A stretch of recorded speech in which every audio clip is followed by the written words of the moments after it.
Download करें English वाले सरदार जी app और सीखें इंग्लिश। हेलो फ्रेंड्स, फ्रेजेस की कड़ी में एक कड़ी और जोड़ते हैं और next 5 phrases are before you on the screen.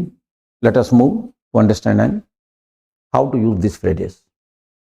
देखिए, साइकिल ऑफ नेचर, प्रकृति का चक्रव्यूह.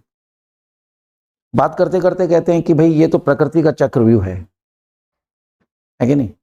तो it is all cycle of nature. इसमें किसी का कसूर नहीं है कि ये प्रकृति का चक्रव्यूह ऐसा होता है. आज अच्छा करोगे कल अच्छा होगा, आज बुरा करोगे बुरा होगा. तो this is the cycle of nature कि इसमें कोई किसी को दोष नहीं दे सकता, है ना. तो ऐसे टाइम पे अपन कहेंगे ये सब प्रकृति का चक्रव्यूह है. तो it is all cycle of nature. You must, है ना, बिलीव इन इट.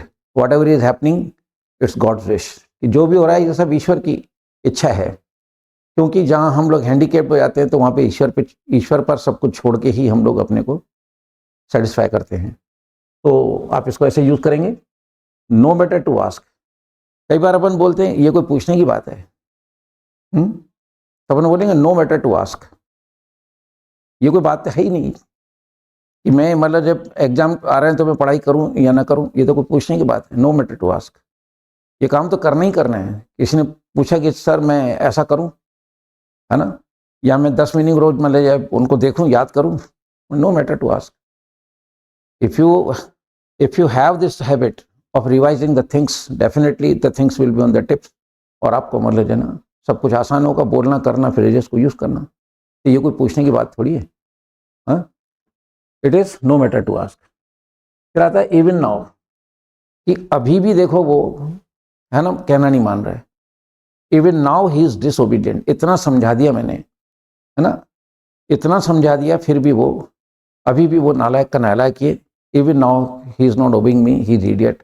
या इवन नाउ, क्या अभी भी मतलब जो वो उस चीज़ को लागू किए हुए हैं. मान लो अच्छी बात है, इतना टाइम हो गया उसको, बट इवन नाउ मतलब जो he is sticking to his goal and he is moving ahead. कि वो अपने गोल पे चिपका हुआ है और इस एज के अंदर भी आगे चला जा रहा है. तो इवन नाउ, ठीक है. फिर चलता है हमारा ओनली एट दैट टाइम. उसी समय. ओनली एट दैट टाइम मतलब उसी समय. कोई आप बात बता रहे थे कि मैं, मान लो क्या कहते हैं, कॉलेज में पढ़ रहा था, है ना. ओनली एट दैट टाइम, कि उसी समय क्या हुआ, इधर मैंने एडमिशन लिया and only at that time I got an opportunity to go to abroad. कि उसी समय मेरे को विदेश जाने का मौका मिल गया. तो ओनली एट दैट टाइम, उस ही समय. तो जहाँ भी आपको ये बोलना हो वहाँ पे आप बोलेंगे only at that time, with in time. जैसे पेरेंट्स अपने को कहते हैं कि देखो समय रहते काम कर लो, कल के ऊपर मत छोड़िए. कहते हैं ना, काल करे सो आज कर, आज करे सो अब.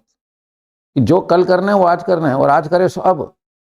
पल में प्रलय होएगी, बहुरी करोगे कब. ये दोहे जो बने हुए हैं, दोहावली जो आपने रहीम की कबीर की सुनी है, बहुत ज़्यादा मतलब इनमें सेंस है, समझने की बात है. सेंस ऑफ ह्यूमर भरा हुआ है इनमें. तो विद इन टाइम. तो पेरेंट्स कहते हैं देखो समय रहते काम कर लो. So make a platform within time. या give a beautiful shape to the life within time. Time never returns. You must have the things in. देखिए समय कभी लौटता नहीं है, ठीक है. जो कुछ भी करना है, whatever you are to do within times. ये समय रहते हुए कर लीजिए. समय waits for no one. Only the regression will remain behind. तो इस तरह से मतलब इन फ्रेजेस को यूज़ करें. फ्रेंड, छोटे छोटे फ्रेजेस हैं, लेकिन अगर ये बातें अगर आपके माइंड में रहेंगी तो I am that sure the while speaking you will never feel handicapped. तो आपको ऐसा नहीं होगा कि मैं एकदम रुक गया. कई लोग आते हैं कि सर हमें अपनी फ्लुएंसी इंप्रूव करनी है.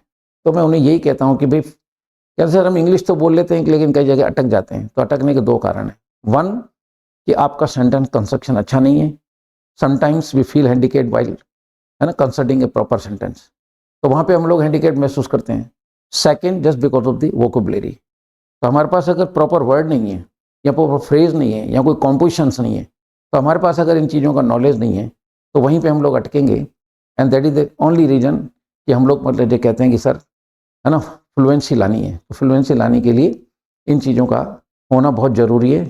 एंड अबव ऑल क्या करना है, ठीक है, we have to develop of reading English matter of your choice. आपकी चॉइस का मैटर आपको पढ़ते रहना है। सो लाइक दिस, मतलब जो है, if you indulge your self in reading you must be voracious reader.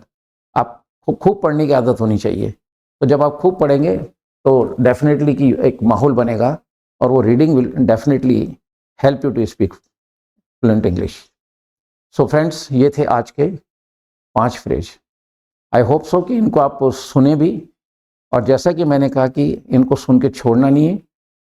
कोशिश करो कि यार इन फ्रेज को मैं कहाँ यूज़ कर सकता हूँ, उस पर है ना एक सेंटेंस बना के रख लो, और जैसे ही आपको मौका मिलता है use it. Clear?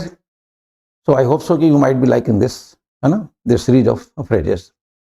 With this words, goodbye to all of you. Thanks. जय हिंद।